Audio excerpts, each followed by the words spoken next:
So I was talking to someone the other day about if the electric car is actually the future of cars, guaranteed. And I don't know if that's actually necessarily definitely true, but what I do know to be true is the electric motor specifically, well, that's coming. It's actually basically everywhere. So much everywhere that even the Porsche 911 can't resist. This is the newest 992.2 generation Carrera 4 GTS. And you can see that badge down here at the bottom. It says T-hybrid because there is an electric motor in the turbo specifically. Now I was very, very interested in testing this new generation specifically because Porsche does not take changes to the 911 lightly. Anything that they do will be scrutinized and analyzed to the nth degree because it's an iconic car. And making the first hybrid version of it is a huge deal, so they must have a really good reason to. And turns out, I agree, really good reason. It's not the typical hybrid though. Some people would argue you don't even really need to call it a hybrid just because there are electric motors and a bit of a new battery. We'll get to that though. The basics though are this is still a 911. Carrera 4 GTS is an all-wheel drive GTS and it's really expensive. Priced as tested, just under $200,000 for a 3.6 liter re-engineered flat six with that electric motor we talked about, a 1.9 kilowatt hour battery. Now, like I said, Porsche does not make a whole ton of changes to the 911 without really good reason. So from the outside, it's gonna mostly look like the same car as last year and the year before and the generation before. There are very few subtle changes that they actually decide to make. For example, the easiest way to know you're driving next to a 992.2 is these new shark fin gills in the front here. I actually didn't like the way these look at first in pictures. They don't look nearly as good, but something about like a lot of this matte plastic at the bottom versus the glossy. And these are also active, so they open up more in Sport Plus mode and when the brakes need cooling and you need more airflow, and then they'll close like this in regular driving. I kind of grown to like it. It looks really good. This is the whole front diffuser. Not bad. On the side, obviously, not a whole lot different other than the T-hybrid badge that I keep pointing out on both sides. Still some good thick tires and 21-inch and 20-inch wheels. And then this is the back. This one, I don't like that they have this this fake exhaust tip. See how it's disconnected from the actual exhaust? I mean, you wouldn't know that unless you walk right up to the car, but I feel like on a $200,000 Porsche, like you could connect those, I guess. Aside from that though, very normal looking back of a 992 generation car. That is also active aero. That spoiler goes up and down. Okay, it's still a 911. So all right then, T-hybrid.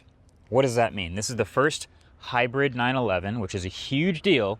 What does that actually mean for this car? What is included?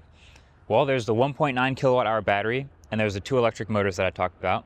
In total, it only adds maybe 50 kilograms to the entire weight of the car, so not that much, virtually undetectable while driving.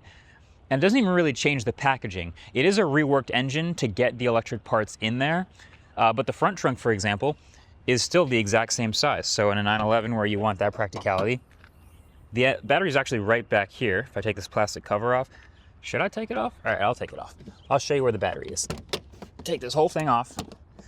There's the 1.9 kilowatt hour battery. So the front trunk that lives up here is still the same size. And it's great. In fact, the packaging is so good, I think if you just put a regular person in this car and sat them down and told them to drive it, they would not be able to tell that it's a hybrid. It's not a plug-in hybrid. And at no point do the electric motors ever drive the car. There is no electric mode, but what they've done with this is very clever. So without doing a whole history lesson, basically, turbos are very common, are very popular in these quick cars. And you probably also know that turbos come with some amount of lag. So you'll put your foot down and then that boost pressure will have to build up until the turbo is ready to go and is giving you the most boost. Now, putting an electric motor right in the front and keeping it spun up constantly will actually be able to keep the air flowing quickly and keep it always on boost all the time. So what they did with this car is instead of having twin turbos like the Turbo S, for example, where you can hopefully have a smaller turbo that builds boost pressure faster, this is one huge turbo. But because the electric motor is keeping it spun up all the time, it's basically always ready to be right on boost. And as you drive, there's essentially no turbo lag. It's kind of amazing knowing how big the single turbo is in this car and driving this around and feeling like you're always getting a responsive pedal all the time, like a naturally aspirated engine, is great. It's awesome. You wouldn't necessarily know that that's because of the turbo or because of the electric motor, but it is. And it's hugely awesome. So I definitely appreciate that. Now, here's the other small benefit. You know, this is the 992.2, so this is the fully digital tachometer up here. And there's also, sadly, a generic start engine button instead of, you know, remember the turnkey start, the Heritage? Remember that? Anyway, you press this and take a listen to how it sounds when you press this.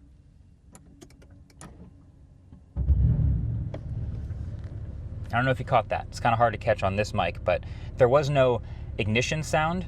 The engine just spun up and just started right away because of that other electric motor. No crank to start. The electric motor just starts the engine, and this totally reworked engine actually sounds a little bit different. I'm gonna try to get a good clip of the engine note so you can hear it.